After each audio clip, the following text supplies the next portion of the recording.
All right, good morning, Chair Postman, Member Vollendraw, staff and guests. The lobbies are open and the recording has begun. Thanks, Justin. Good morning, everybody. We'll convene the Washington State Liquor and Cannabis Board meeting for Wednesday, August 2nd, 2023. Quick reminder for those in the room here that the microphones in the ceiling pick up every little sound. So keep the side conversations out in the lobby, and even crinkling of paper, all that stuff can be disruptive to people listening. Our first item up is a special one. We are going to have Captain Tom Dixon from Enforcement Education present the service award to Sergeant Troy McAllister. Good morning, Chair Postman, board members Vollendraw and Garrett, Director Lucella, and staff. My name is Captain Tom Dixon. I'm here today to recognize Enforcement and Education Division staff member Sergeant Troy McAllister for his 40 years of service to the people of the great state of Washington. In July of 1983, Troy signed on with our partners at the Washington State Patrol as a communications officer in the Wenatchee Dispatch Center. For those of you that don't know, communications officers are the voice on the police radio that no one can understand except cops. He worked in Wenatchee until 1993 when he was promoted to a communications supervisor position in WSP's Bellevue Comm Center. Sergeant McAllister joined the LCB almost 26 years ago in October of 1997 and has seen many changes during that time. One virtue that stands out about Troy is his ability to adapt to and embrace change. He has a gift to be able to analyze the changes, give constructive input, and keep his coworkers positive. He is also a great educator and subject matter expert on all things related to the enforcement officer position. When we get a new piece of equipment, Troy will absorb all there is to know about it and train staff on its capabilities and use. When it comes to regulatory requirements, I compare him to Siri. Someone in the office will shout out, "Hey, Troy, does a duplicate license location have to have their own kitchen equipment?" And Troy will launch into a smooth 3-minute lesson on the subject. I don't have time today to cover all the reasons we are fortunate to have Troy on our team, but he is a great asset to the group and the division. Troy is currently assigned to the beautiful San Juan and Island counties, where he will finish out his career in a year or so. Fun fact with Captain Tom. In 1979 and 1980, Troy was the David Hasselhoff of Chelan State Park Beach, serving as lifeguard with state parks during the summers. Sergeant McAllister, thank you for your 40 years of making a difference in the communities we serve. You are very much appreciated. Cheers. Yeah, congratulations. You, that's amazing. Yes, it's been a long run. Sergeant, it's pretty impressive. Yeah, it's been good times though. The board's been very good to me. It's been a great place to work, and I'm very happy to be here. That's great. You got one of the most beautiful spots in the state right now. Absolutely. As a matter of fact, Captain Dixon was my, he took me on my very first premise check in downtown Everett at the doghouse. So he's been around a long time. Wow. That's awesome. Well, you've certainly been there through the ups and downs of the LCB. So always much admiration for those of you who've been here that long and been able to adapt to each of these new things that come and go. So thanks for all you've done. It's really amazing. Thank you very much. Thank you, Sergeant McAllister, and thank you, Captain Dixon. That was great. That's Director Wax there, back of the rooms. Thank you. Thank you, everybody. Thank you so much. Have a great time. Thanks, Captain Dixon, too. Appreciate it. My pleasure. About these guys today. About both of them. David Hassel.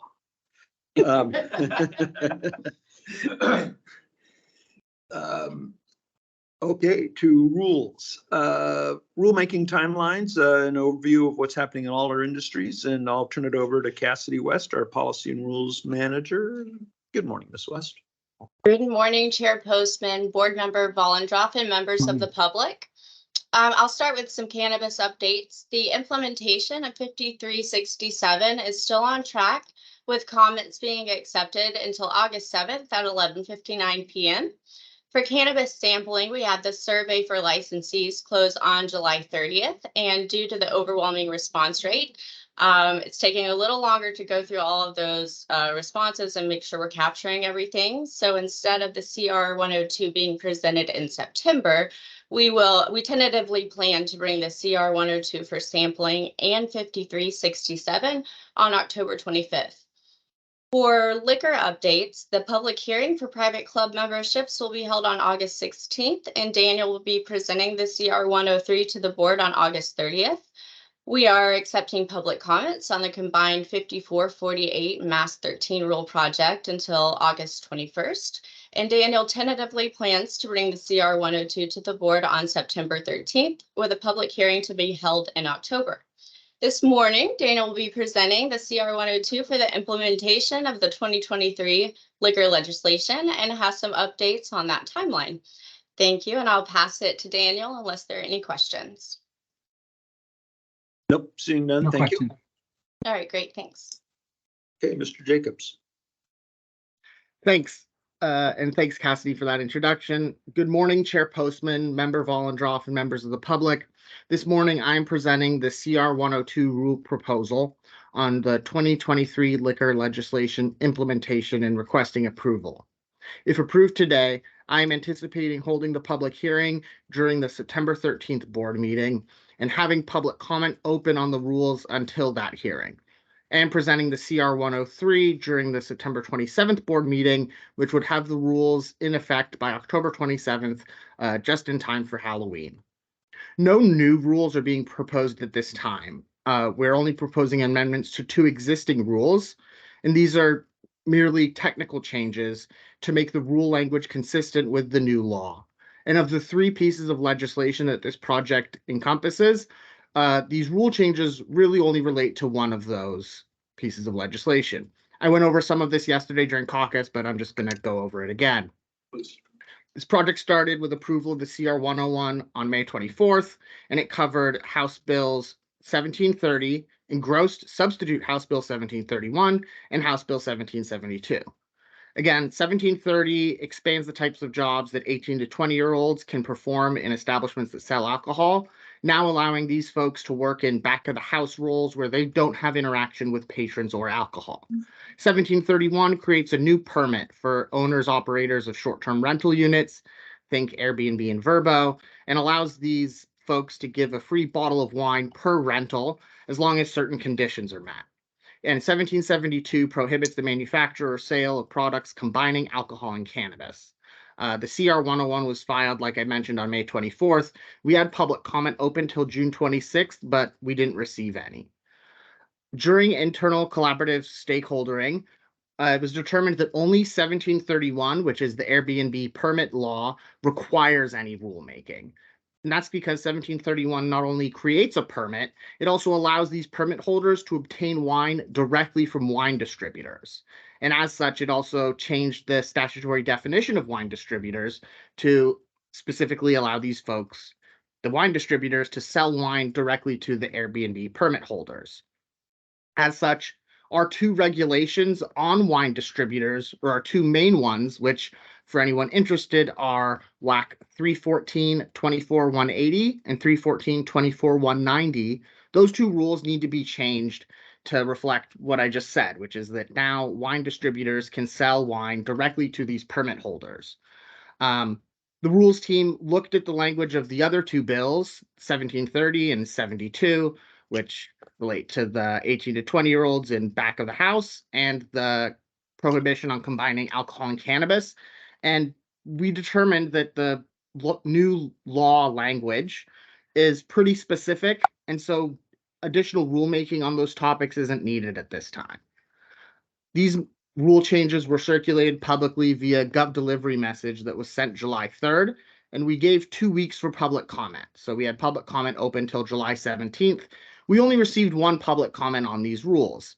And that public comment basically said that there should be some sort of tracking system for the number of bottles that are distributed via this Airbnb permit. Or alternatively, it proposed a requirement that when renters go to an Airbnb and accept the free bottle of wine, they should sign their name and date it. What I mean by accept the bottle of wine is because in addition to the permit, there's some requirements for the permit holder, namely that the permit holder has to let the renters know in advance that they're going to be getting a free bottle of wine. And that's so that the renters, in theory, could say, you know what, we don't want this bottle of wine, don't leave it there. So there needs to be both an advance notice and an opportunity to decline.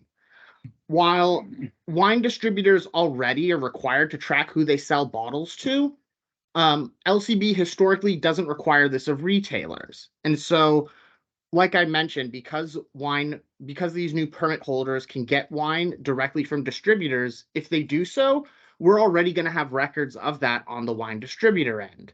But if they were to go to a retailer or some other way to get wine directly to a winery, there isn't necessarily going to be requirements for the retailer or winery to keep track of everyone they're selling bottles to. It's possible for wineries, but not for retailers. The agency does intend to do a retrospective review just because these requirements are fairly onerous and the agency isn't so clear on how many operators and owners of Airbnb units are going to take advantage of this and take these permits. So maybe a year or two, 18 months, something like that. We haven't exactly determined yet, but at some point in time out after the permit gets launched, we're going to look back and we're going to look at how many folks are actually using these permits and see if any additional rulemaking might be necessary at that time. And as I mentioned yesterday, just because these laws got passed this past legislative session doesn't mean that we can't do rulemaking in the future. It's just that we want to, typically when a new law gets passed, we want to look at it right away to see if there's any immediate rulemaking that needs to be done.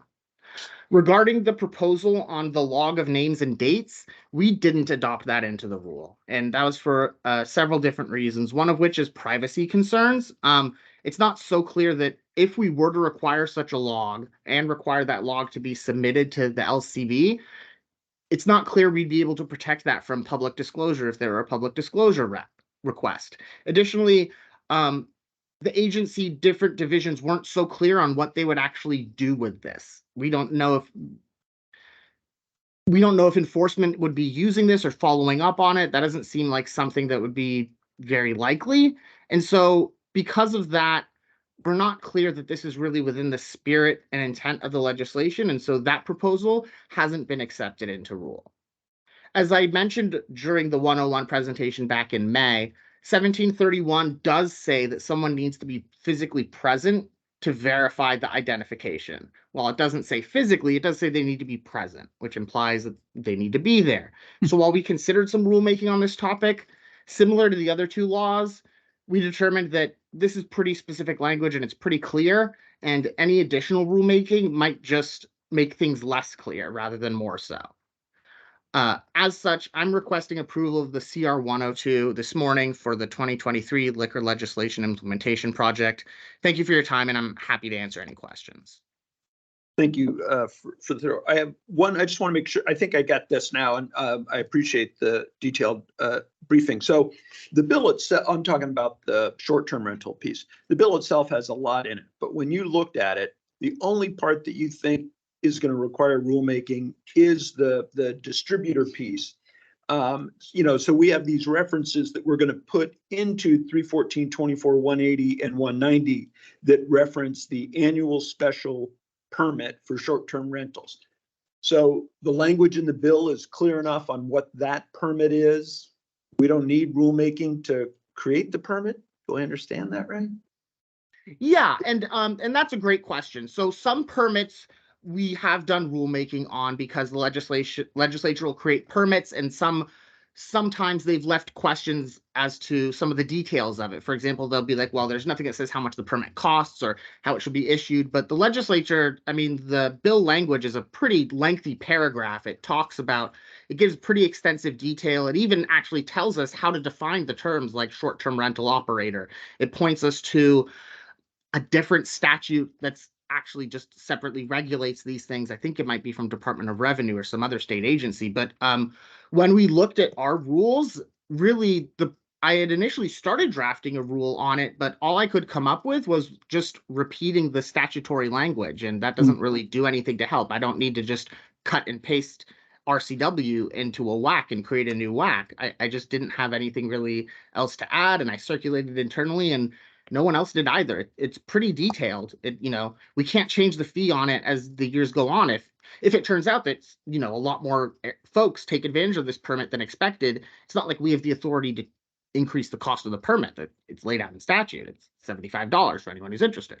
And so it just didn't, the only thing that needed to be changed, like I mentioned, was saying wine distributors can sell directly to Airbnb holders. And like also we talked about yesterday, we don't know how much that's actually going to be taken advantage of on either side, whether it's advantageous to the permit holder or to wine distributors to actually do this. Yeah, not want to sell singles, a couple of bottles here or there to somebody, but yeah, okay. I have a quick question. Yes, please. So Daniel, thank you for this comprehensive overview. I did have a question about the retrospective review that you mentioned. In that you mentioned looking at how many people are actually using this.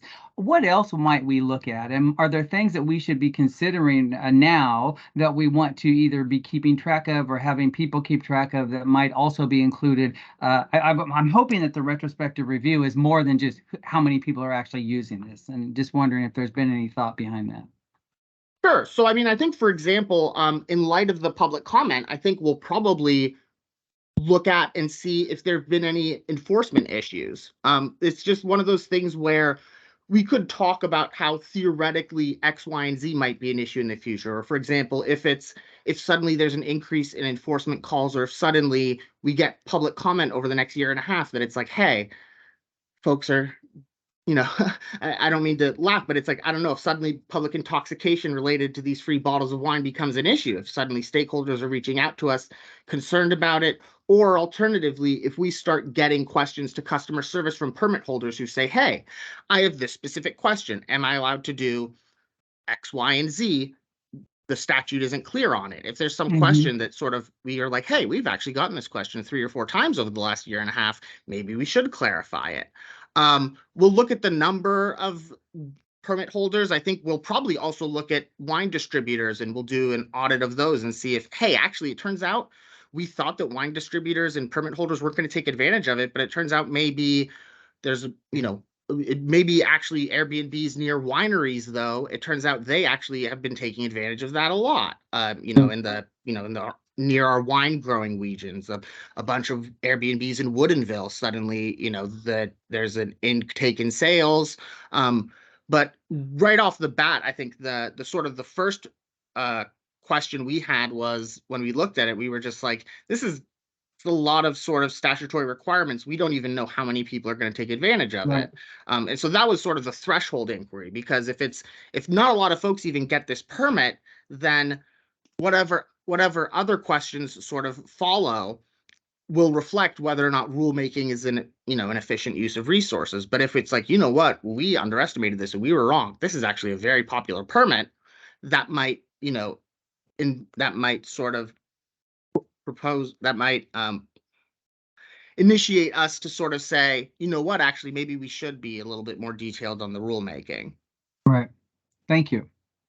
No problem. Yeah, my guess is what we'll see are other products wanting the same benefit. We'll Sure. see the craft brewers, the craft distillers, but we can deal with that when it comes to it. I think the legislature gave us an unusually detailed bill, so it's made it easy in a way, other than the existential question of what does present mean. So we'll leave that one. But I should have mentioned.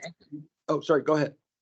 Oh, I'm sorry. I didn't mean to interrupt. I was just going to say, that is something that I flagged. And if that becomes a question, if that's something where, we have lots of discussion with stakeholders, where we have a lot of pushback of people being like, no, I could just do this over Skype or Zoom or whatever. If that ends up being something where there's pushback, then maybe that'll be something where we're like, what?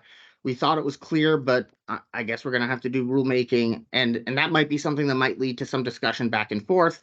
And then the second thing was, like you mentioned, even if other products, if suddenly craft brewers are like, hey, we should be included too. The statute says a free bottle of wine. That's true. So that's, Yeah. it doesn't, the statutory definitions are pretty clear. We wouldn't have authority to expand it to spirits or beer or cannabis either. That was actually something that had initially been during legislative session. There was discussion before this bill passed of adding cannabis to it, but that didn't get adopted. Ms. West. Do you have something? Sure. I just wanted, thanks. I wanted to go back to the question about the retrospective review. And so we don't have any specifics about what we're going to look at. This is in general, we always want to go back and look at rules to see, or look at legislation and policy to see what the impacts are. And that's with any rule ever or any legislation. And so we do plan to do that. How specifically that will be applied to this legislation, we don't know yet. Great, thank you. Thanks. Okay. Great. Okay. Seeing no other questions or comments, I should have said at the top of the meeting, Member Garrett is on leave. So Member Volendroff and I are the two voters here today, but Member Volendroff, if you have a motion to approve the CR 102. I do. I move that we approve CR 102 for 2023 liquor legislation implementation. Great. Then I will second, and that is then approved. Thanks, Mr. Jacobs. Thank you. Daniel. Okay, we're now going to move to general public comment. Everyone has up to 4 minutes to speak. Please limit your comments as best you can to LCB business. Refrain from personal attacks or going off topic into things unrelated to what we do here. I'll mention if I think a speaker's wandered too far, but we give people broad leeway. I ask everyone to be respectful of the speakers and those in the audience and others online with us. We don't allow any disruption. If we have anything of that sort, we'll just pause the meeting till we can take care of that. Just a reminder, everything in the room is recorded, be available online later today. And a reminder for those of us in the room here to be extra quiet so when the mics don't disrupt. When you are speaking and you get to having 30 seconds left, Dustin will jump in to remind you. And then at the end of that 30 seconds, you will have to conclude your comments. We will begin our general public comments with those that have registered to speak virtually. So first up is Christopher King.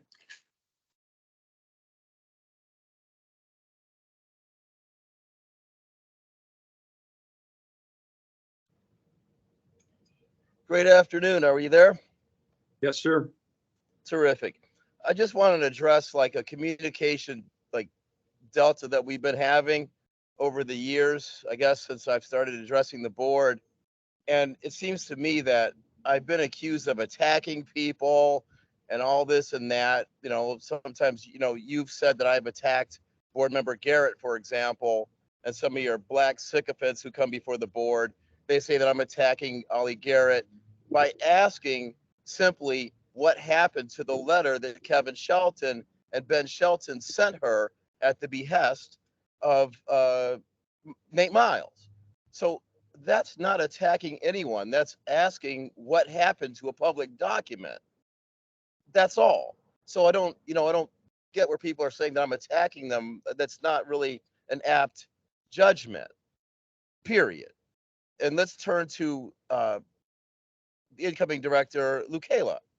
I didn't attack him either. I just asked questions that journalists ask. Okay, so I'm taking my time on vacation to address you about this because I even said last week, look, he might be responsible for starting the loan program down there. That's a positive comment, and I meant it. If that brother was responsible for that, that's a good thing.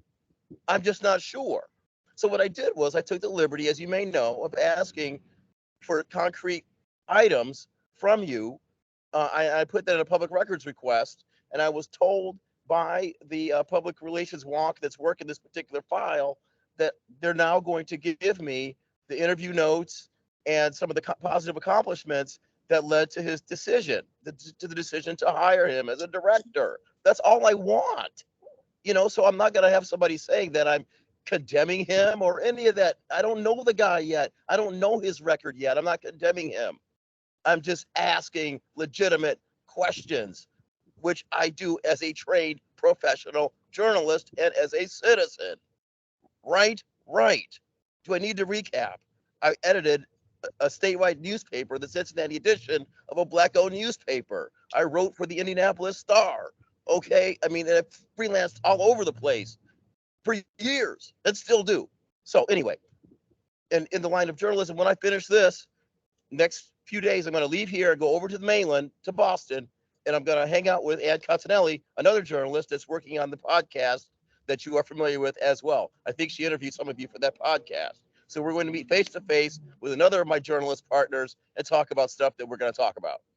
And that's all, you know, and I just wonder, because I have your notes, Mr. Postman. I asked for your notes from the meeting, and like sometimes I wonder if you're really listening to whatever I'm saying, because all I saw from the notes was like your comment was just like my name was in big letters, and then it says, you know, happily suspended attorney. That was the distillate of what of what your notes were from my presentation last week. And I'm like, I talked about so much more than that. Why was that important? It's like I might as well not have even been saying anything else that I said. So yeah, those are just my observations. I mean, is it unreal? Do you think it's unfair for me to ask for those things about Director Lucchella? Do you honestly feel that I'm attacking you? Christopher, you have 30 seconds. Thank you. Do you honestly feel that I'm attacking you for asking for those things? You done? No, I'm going to take my full time. No, you won't. Okay, we're done. Oh, Thank no, you. really? Is that how it's going to be? No, we've told you this before, Christopher. This isn't, you talk about being a journalist. This is not a press conference. If you have questions for us, you can ask them. You Let get me 4 explain it minutes to you. to talk. I You am don't allowed get 4 to have a minutes to dramatic sit pause. online. It's called the dramatic pause. I will address you how I care to address you, as long as I don't swear at you, okay, or threaten you. I am allowed to have dramatic pause as a component of my presentation to you. Period. You know that. Goodbye. Thank you. Next Yeah, person signed up is David Busby.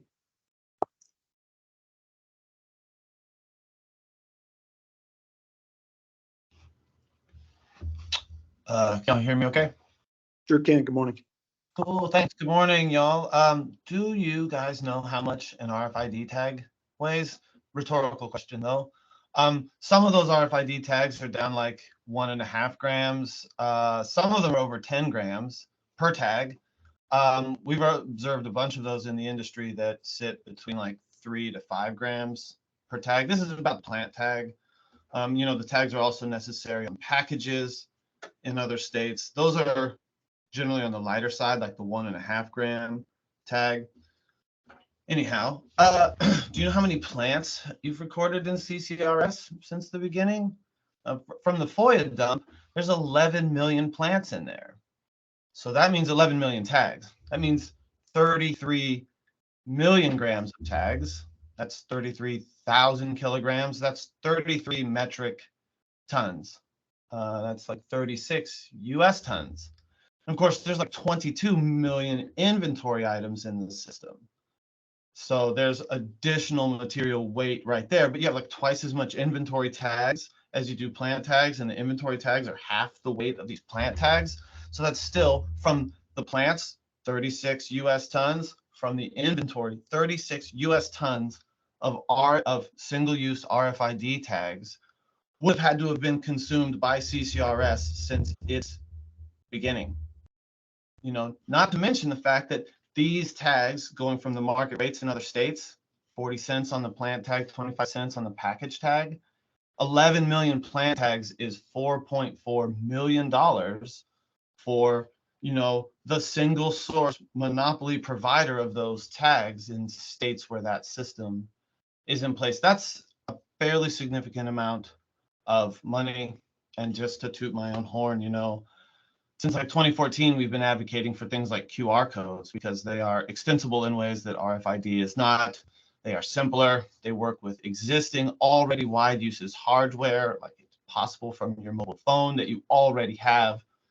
They produce significantly less waste, and all of the materials that are consumed on QR codes are stuff that fits within existing recycling programs. You know, RFID solutions, they just require more. They require more hardware. That's expensive hardware. They require more proprietary software to get feature sets that can be built into QR codes. They have a significant cost burden for the licensee, and it generates significantly more trash, landfill. Thanks. Great, thank you. Appreciate it. Next person signed up is Sammy Sod. Good morning, Chair. Sammy Sod registered to speak, but is not online with us today. Okay, and that's it for the online signups. We have two people in the building today. First signed up is Peter Manning.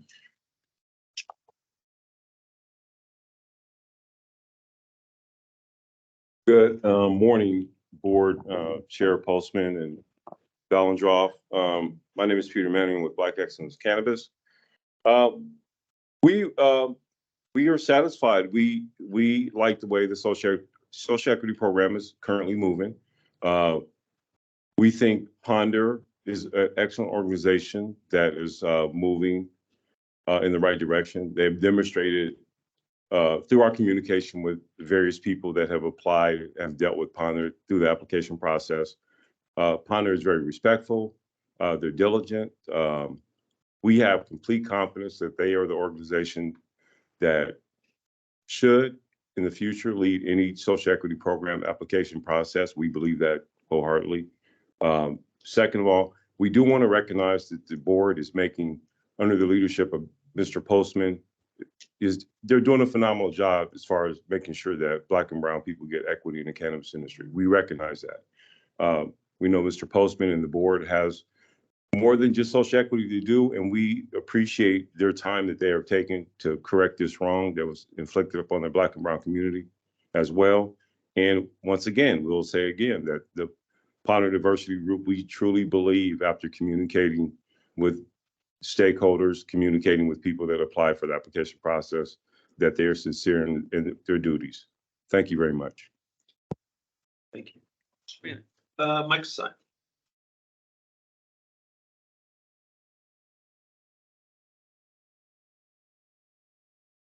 Good morning, board members. Mike Asai with Emerald City Collective. Just let me introduce myself for those who may have not heard me before. I am the second medical cannabis dispensary, actually in 2009, but 2010 got licensed. First downtown Seattle dispensary. And I'm sorry, second Black owned. My heart is heavy right now because July 30th, 2009, I lost my father. And because I lost my father, he was 69 years old. He needed water and probably a joint. Because I lost my father, empowered me to open up a dispensary because I want to help people like my father of all walks of life, the elderly. I come from a Christian background, my family, God-fearing. Cannabis had this stigma that is bad. Those same people in my family that are elderly are now looking at me for CBD. And these are the same people that I was afraid to even say that I was in the cannabis industry. My grandmother, God willing, should be 95 August 30th. But my heart is heavy because I lost my father and I got into the business to genuinely help people. And we did. We helped elderly people. We helped veterans. We helped all walks of life. To have been cut out is hard because I lost my uncle 2 years ago to cancer, my dad's baby brother. He got the shot.